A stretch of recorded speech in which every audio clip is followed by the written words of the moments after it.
Je m'appelle Alexandre, j'ai 29 ans, je travaille dans la fonction publique. Je suis juste tombé sur une de vos vidéos YouTube en fait, et à partir de là, je suis tombé sur le lien de l'académie et ça m'a interpellé par rapport parce que j'ai déjà fait des formations par le passé et je me suis dit que celle-là était un peu différente parce que vous proposiez et j'ai décidé de me lancer et de voir ce que ça pouvait donner. J'ai aucune expérience dans l'immobilier de base. D'accord, donc c'est vraiment ton premier accompagnement. Il y a une raison pour laquelle tu n'avais pas franchi le pas auparavant, c'est juste parce que tu as été pris dans tes trucs de la vie pro, tu n'as pas forcément eu l'occasion, ou il y avait une autre raison?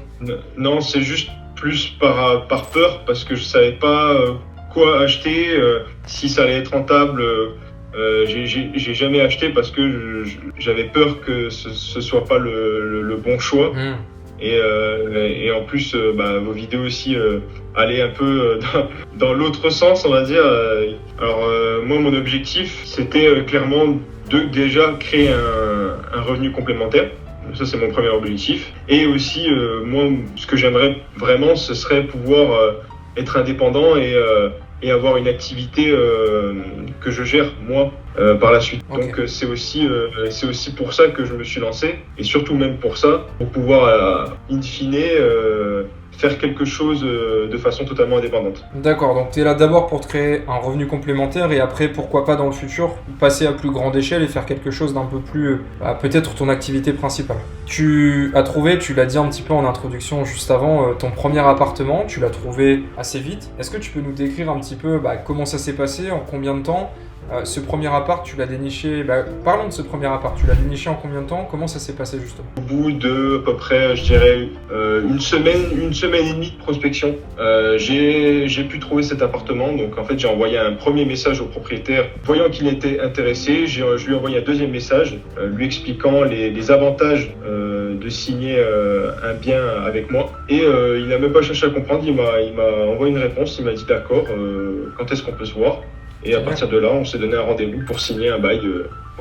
Qu'est-ce qui a fait? Il y a une raison particulière ou tu penses que voilà, c'est juste la méthode qui fonctionne, tu as eu de la chance? Est-ce qu'il y a une raison derrière tout ça? Je pense que c'est les deux. La méthode fonctionne. Le propriétaire a déjà entendu parler de ce genre de système de sous-location. Il en a déjà entendu parler et il n'était pas réticent dès le départ. Donc je pense que aussi ça a joué dans la signature du bien. Ok, je comprends. C'est vrai qu'il y a beaucoup d'avantages effectivement dans la sous-location professionnelle et surtout c'est une méthode qui reste méconnue principalement. Peut-être que même toi, avant de tomber sur nos vidéos, tu n'avais peut-être jamais entendu parler de ça. Et en fait, par contre, ça commence à prendre de plus en plus d'ampleur et c'est pour ça qu'il y a des propriétaires qui commencent à se dire « Ah ouais, tiens, ça serait peut-être intéressant que je mette mon bien en sous-location pro avec toutes les contraintes légales, la rentabilité qui peut être diminuée à cause de plein de facteurs. » Du coup, effectivement, comme tu l'as dit, ça peut être lié. Mais justement, toi, de ton côté, sur de la sous-location professionnelle, là, on a cité potentiellement des avantages pour le propriétaire.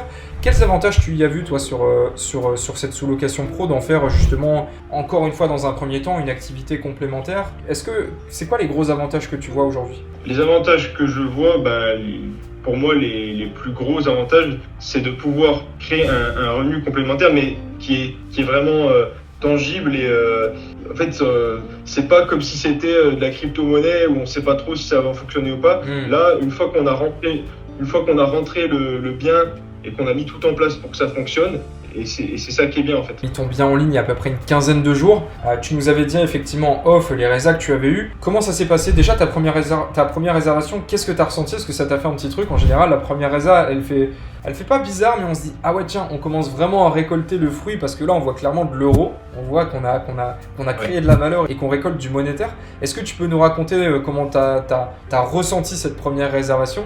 Et derrière, parler un petit peu du nombre de réservations que tu as eu depuis 15 jours. Est-ce que tu trouves que ton calendrier il est plutôt bien rempli? Est-ce que tu t'attendais à ça? Tu peux nous en dire un petit peu plus? Donc j'avais un peu d'appréhension sur le premier retour du premier voyageur, si le commentaire allait être mauvais, tout ça. Mais vu qu'il n'y a pas eu de problème et que j'ai même pour l'instant que des commentaires positifs, je suis très content et depuis la mise en ligne des annonces, je suis complet et je suis encore complet jusqu'au 10 décembre. Ouais, sachant qu'on est au début du mois là, donc c'est vrai que là tu as une visibilité sur une dizaine de jours, et je crois même avoir vu sur ton calendrier, si je me trompe pas, des résas déjà sur le mois prochain. Ouais, sur janvier, ouais. Ouais, Tout à ok. fait. Bon bah c'est cool. S'il y a quelqu'un qui hésitait à rentrer aujourd'hui dans le système Placide, est-ce que tu aurais, qu'est-ce que tu lui dirais en 2-3 mots justement après ton expérience, parce que là ça fait un mois ou deux que tu es là? Je lui dirais que là-dessus, franchement, c'est un des gros, enfin, c'est même le plus gros point positif de l'Académie Placide. C'est que on ne vous laisse jamais tomber. Si vous avez des questions, vous pouvez les poser en privé. Moi, on m'a toujours répondu.